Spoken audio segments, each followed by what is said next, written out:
Día Internacional de Trabajo. Trabajo. Los trabajadores organizados exigimos a los empresarios el cese de aprovechamiento de la pandemia COVID-19, que empobrece aún más al sufrido y explotado pueblo de Guatemala. Confederación Central de Trabajadores de Guatemala, CGTG.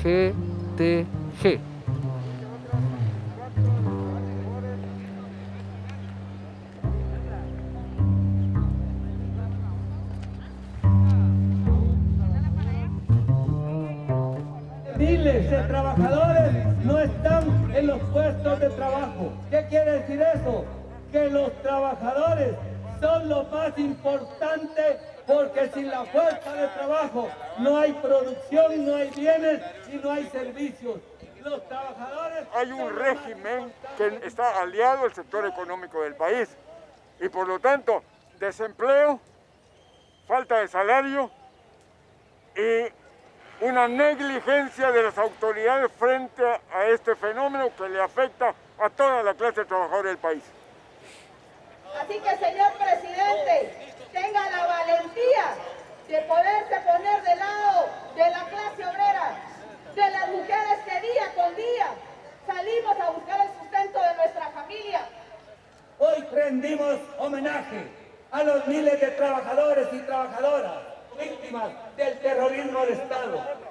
Del 2007 a la fecha, son 96 sindicalistas asesinados en Guatemala, irónicamente en tiempos supuestamente de paz. Durante las dictaduras militares que tuvimos, los golpes de Estado que tuvimos, esos fueron momentos mucho más cruciales que ahora, porque había que andar cargando esa cruz brutal de persecución, de represión y de eliminaciones físicas en ese momento.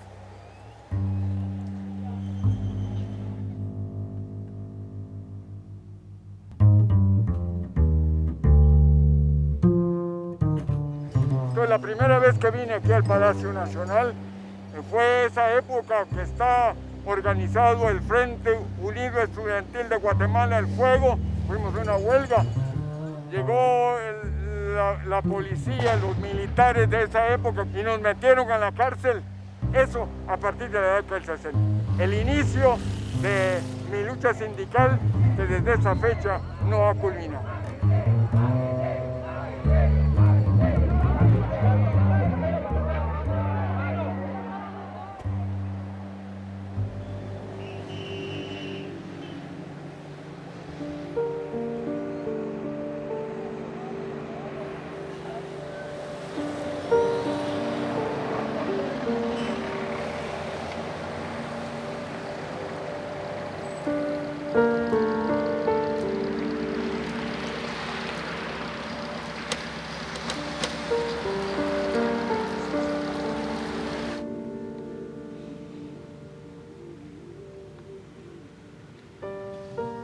Esta es mi oficina.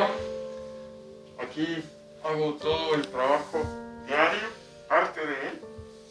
Aquí pues tenemos el Papa Juan Pablo II, hay algunas entrevistas que yo tuve en el Vaticano con él.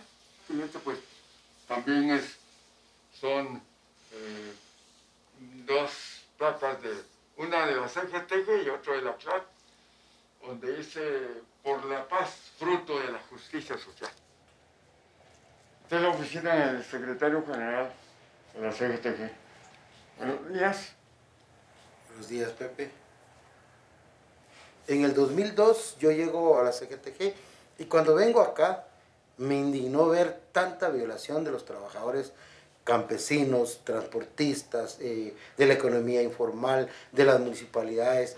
Y algo muy importante que me motivó fue el trabajar del compañero José Pinzón, Pepe. Puedo decir que él es mi maestro dentro de todo este trabajo.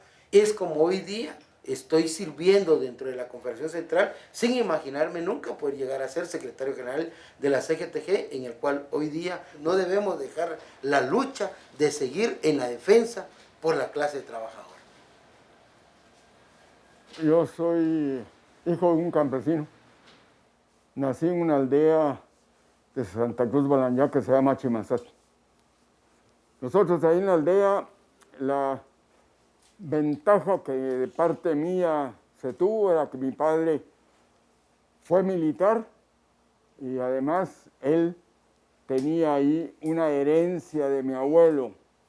Por lo tanto, desde ese punto de vista, el resto de campesinos que iban a trabajar por jornal diario, pues vivían en una pobreza también terrible como la que se sigue viviendo ahora de parte de los excluidos.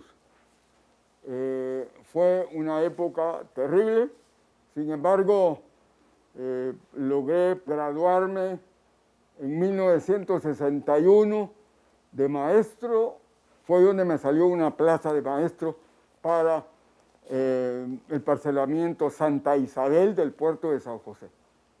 Y en ese parcelamiento me enteré que los dueños de la tierra estaban siendo saqueados prácticamente de sus terrenos. Entonces yo aconsejé a los vecinos que se hiciera un comité pro defensa de la tierra para defender su parcela, que se unieran, que se organizaran. Y así lo hicieron, hubo un comité. Pero eso fue lo que motivó para que por primera vez pretendieran eliminarme físicamente. Estando en ese proceso, llegó a buscarme un dirigente de esa época e invitarme a constituir la Federación Campesina de Guatemala.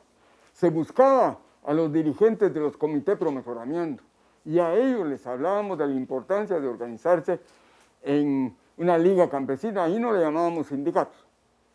Estábamos hablando de la época de los militares y por lo tanto en esa época hablar de justicia social, hablar de solidaridad era ser comunista.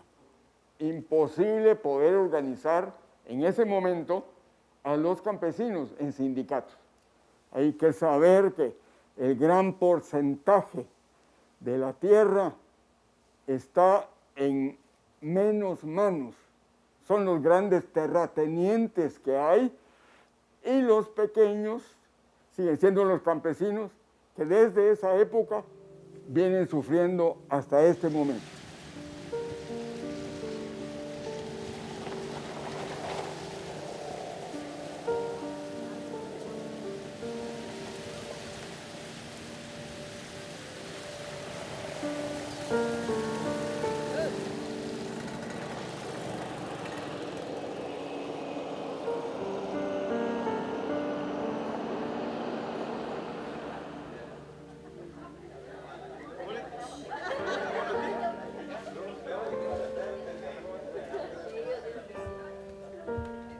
Soy actualmente el presidente del COCODE de esta comunidad. Mire, aquí mucha gente vive de la agricultura.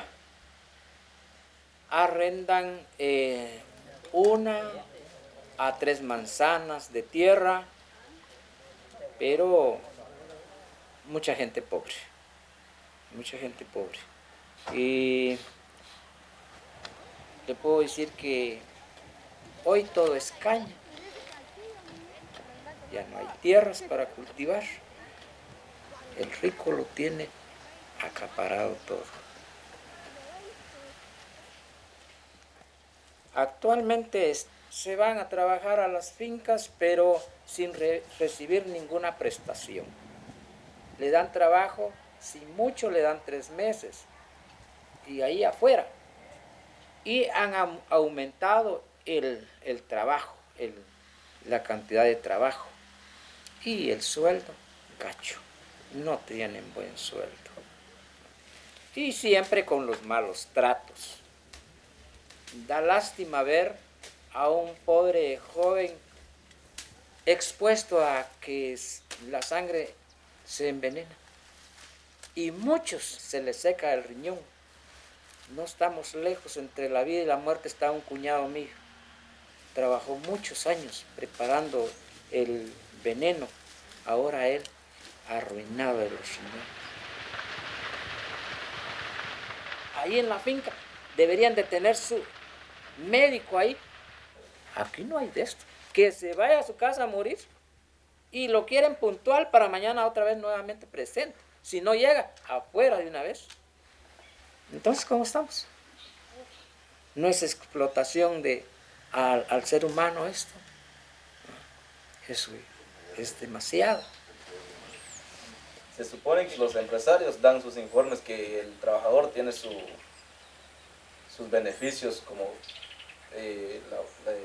empleado, pero a veces la administración que está de inmediata es la que explota al trabajador. Con que 2 o 3 se empiezan a poner de acuerdo y instar a los demás, eso es para que los echan y ya nunca más les dan trabajo. Ese es el problema. Entonces, ¿qué hace el pobre campesino? Aguantar, soportar ese maltrato.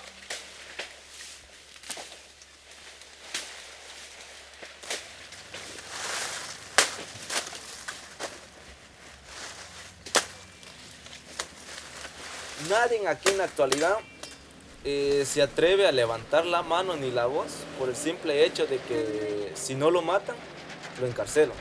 Acá existe mucha persecución.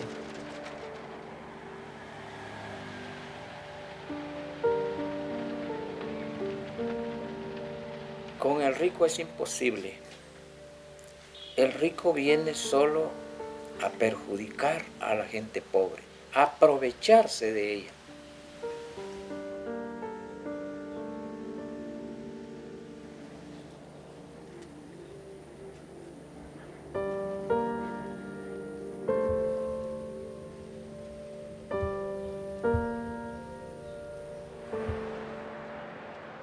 A partir de 1966 comienzan a desarrollarse algunas organizaciones sindicales, Federación Central de Trabajadores, la Federación Nacional de Obreros del Transporte, más la Federación Campesina, siendo esas 3 federaciones que entramos a la Central Nacional de Trabajadores, a la CNT. Fue en esa fase donde ya se dio un salto ya más cualitativo y cuantitativo en ese momento. Y nosotros en ese caso siempre planteamos la parte del desarrollo humano integral. No estábamos pensando que si quiero seguir la corriente marxista, no, de ninguna manera, sino que el desarrollo humano integral, y por ahí nos fuimos.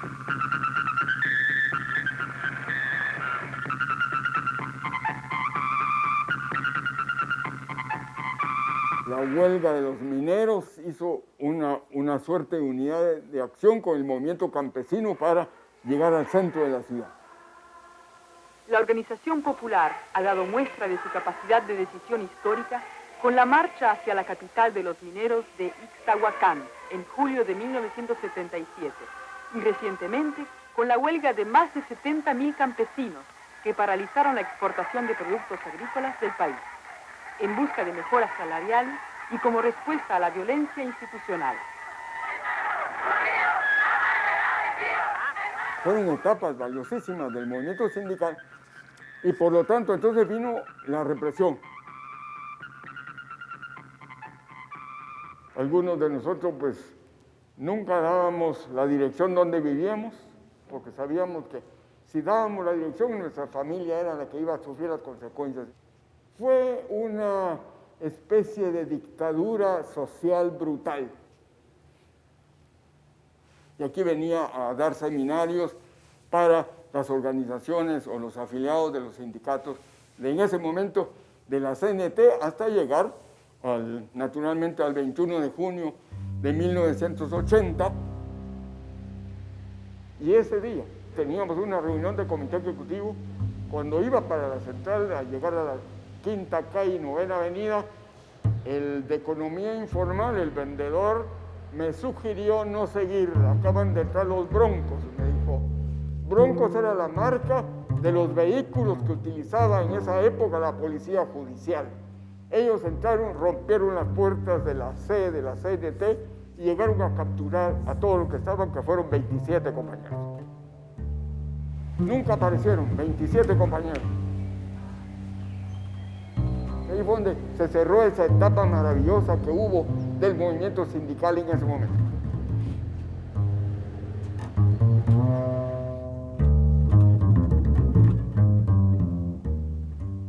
Es algo bastante fuerte de cómo las personas fueron reprimidas en ese tiempo. Y puedo imaginarme en esos tiempos también la vida del compañero Pepe. Entonces yo siempre digo que en la vida hay un escenario y hay un propósito que Dios tiene para nuestra vida. Estas son algunas de las fotografías que hemos sacado. El 9º Congreso Latinoamericano de la Central Latinoamericana, donde también fui directivo de la CLAT a nivel latinoamericano. Y esto es el Consejo Nacional Unitario CESNUT, que fue uno de los mecanismos unitarios que creamos en su momento.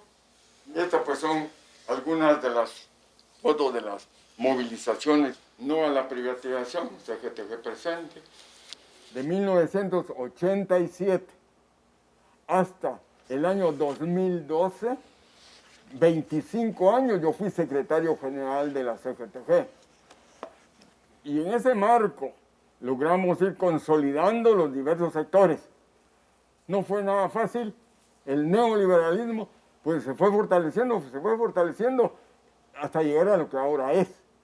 Es el sector privado el que toma las decisiones a todos los niveles en el país.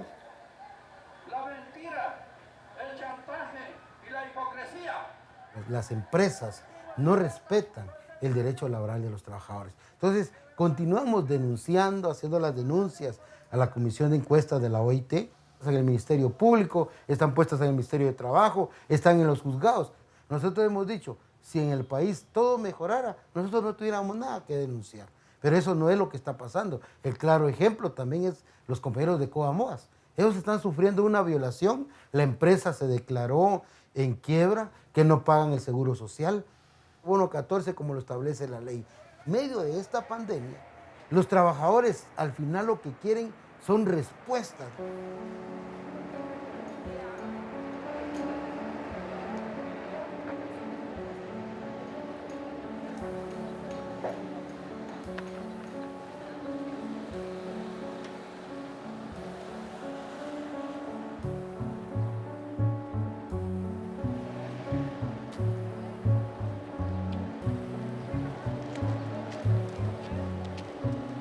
Desde los 14 años empecé a trabajar en Maquila.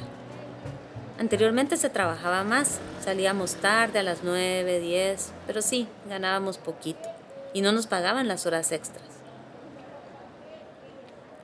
Somos 980 personas. Algunos han renunciado y otros que los han obligado a que renuncien o les tratan mal los supervisores. Se desesperan y se van.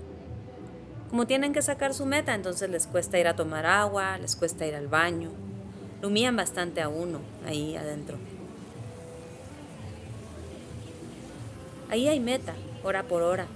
Tengo que entregar 350 por hora. 350, 350, 350 y de eso no tengo que bajar ni una sola hora.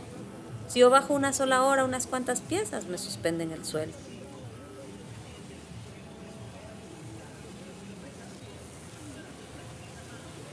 Gano 1.200 la quincena. Los demás sí llegan a 1.500, 1.600, pero es con su hora extra y el incentivo.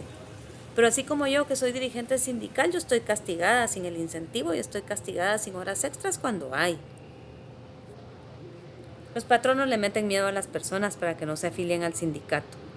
Siempre inculcan a los trabajadores que si se meten al sindicato ya no van a conseguir trabajo en otro lado y que después de meterse al sindicato ya va la represalia contra ellos.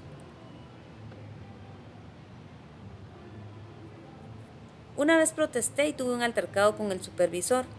Es ese supervisor que siempre es muy machista, muy abusivo. El que como sabe que yo soy dirigente sindical, esa vez intentó pegarme, ¿verdad? Ahí adentro. Y entonces yo no me dejé y en eso se me fue encima. Pero cuando los denunciamos, los inspectores de trabajo no ayudan mucho al trabajador, en realidad. Más van a favor del patrón. Desde que empezó esta pandemia ya no sabemos qué va a pasar. Pero ahí vamos, luchando.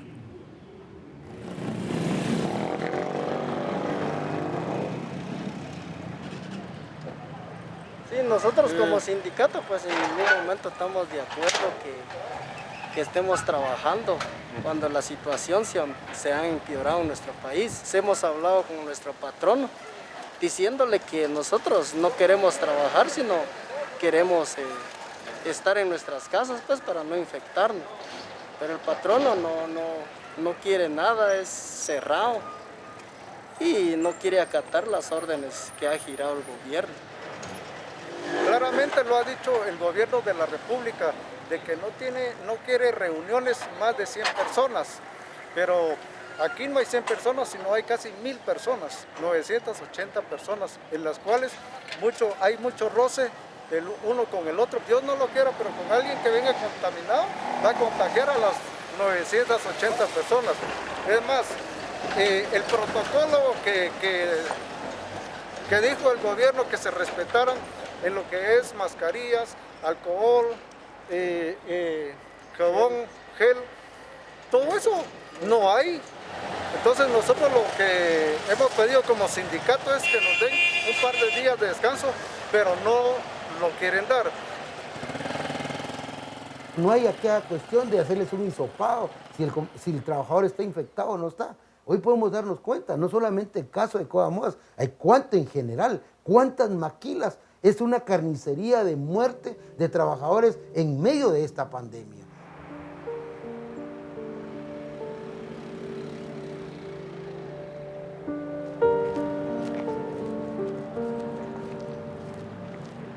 Uno de los principales focos de contagio es una fábrica de textiles en donde, según las autoridades de salud, una sola empleada infectó a más de 200 compañeros. Las imágenes hablan por sí solas. Son decenas de pacientes hacinados en este hospital del Seguro Social, durmiendo en el suelo, sin ropa y sin atención.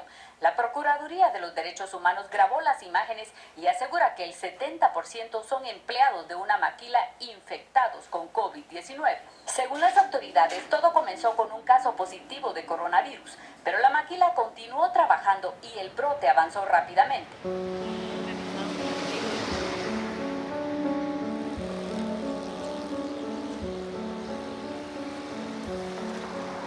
Hoy llevamos ya 4 meses de esta pandemia y podemos ver cómo la gente hoy día está en las calles, gente que tenía un trabajo y hoy no lo tiene, familias con sus niños, porque nadie le está poniendo asunto a esto. El gobierno, que es el responsable, y el Ministerio de Trabajo, aparte de ser la parte tutelar de los trabajadores, tiene cerrado el Ministerio de Trabajo. No hay atención. Es terrible.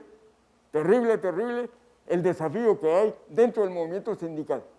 Con el problema que ahora se está viviendo de la pandemia, hay muchos despidos. No es fácil cuando el trabajador aún no está organizado.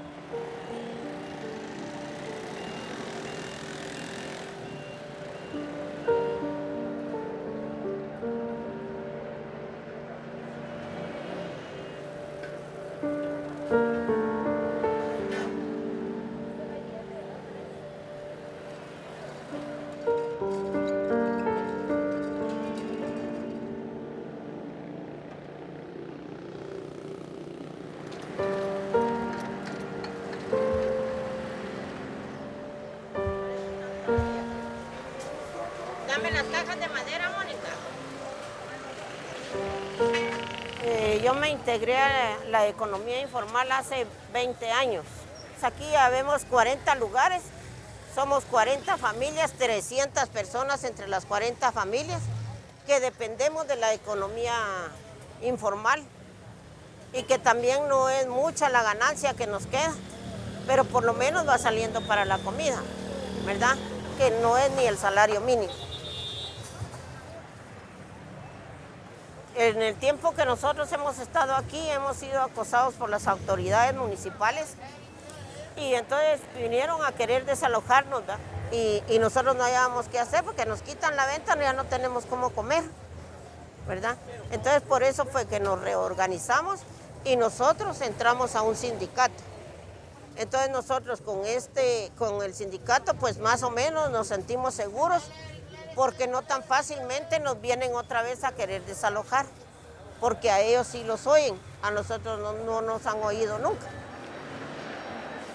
Muchas veces cuando los alcaldes toman algunas decisiones, los comités ejecutivos de los sindicatos donde están organizados los mercados, no son tomados en cuenta. Los compañeros a veces están en el diálogo, pero a veces ese diálogo se rompe en medio de que la autoridad, la municipalidad, siempre quiere tener la razón y nunca darle la razón al trabajador. Entonces, en un momento se llegan los choques al desalojo, golpes, problemas que surgen, que nosotros a veces no lo queremos, pero nosotros no podemos detener a los compañeros, pero es por la misma autoridad de los alcaldes, que ellos se creen que ellos son los dueños de los lugares. Tocamos y tocamos puertas y nunca se nos abren, ¿verdad? O sea que nosotros los que somos de la economía informal siempre hemos sido marginados, ¿verdad? Marginados, atropellados, maltratados por las mismas autoridades.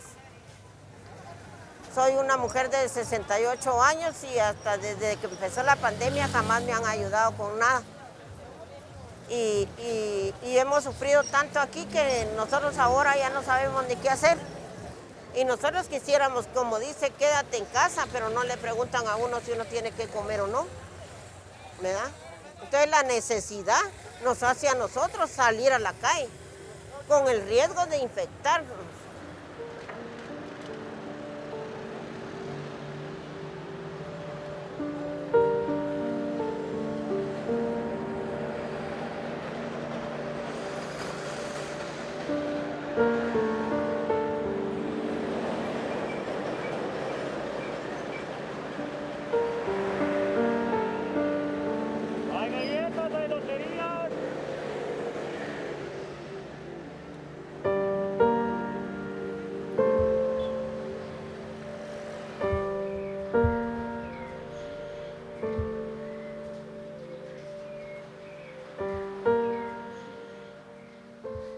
Los desafíos para la clase trabajadora ya venían precarios desde hace mucho tiempo. La situación laboral ha venido fuerte, despidos, desalojos, muerte de dirigentes sindicales. Y hoy, en medio de esta pandemia, la situación laboral es mucho más compleja todavía. Tenemos una unidad de acción con otras organizaciones a nivel nacional, que abarcan muchas organizaciones en las cuales estamos luchando a través de las mesas de diálogo en el que nosotros vamos día con día buscando esos espacios, porque sabemos que solo a través del diálogo vamos a lograr cosas. El movimiento sindical ha tenido su validez siempre. Es un arma con dirigentes honestos y transparentes también. Pero la propia clase trabajadora debe reconocer su dignidad para que no se violenten sus derechos humanos.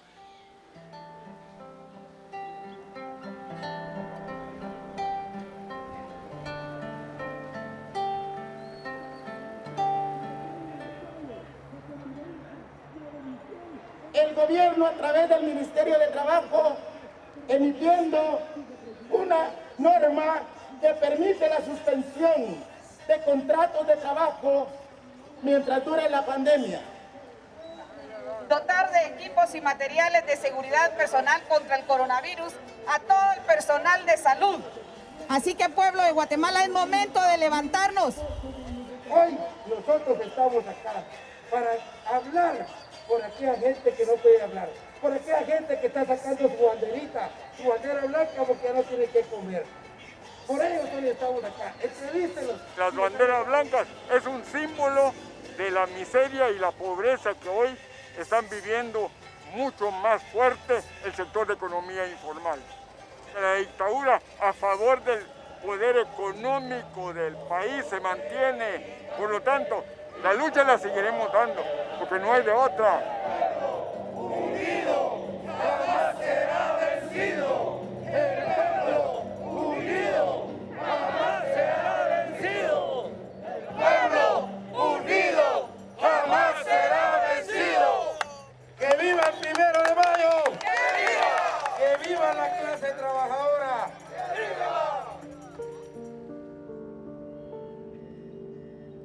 desde que salgo como campesino y termino como dirigente sindical, obtuve esa convicción de que es importantísimo servir a los demás y no servirse de los demás. Afortunadamente aprendí a servir a los demás hasta el último día de la vida.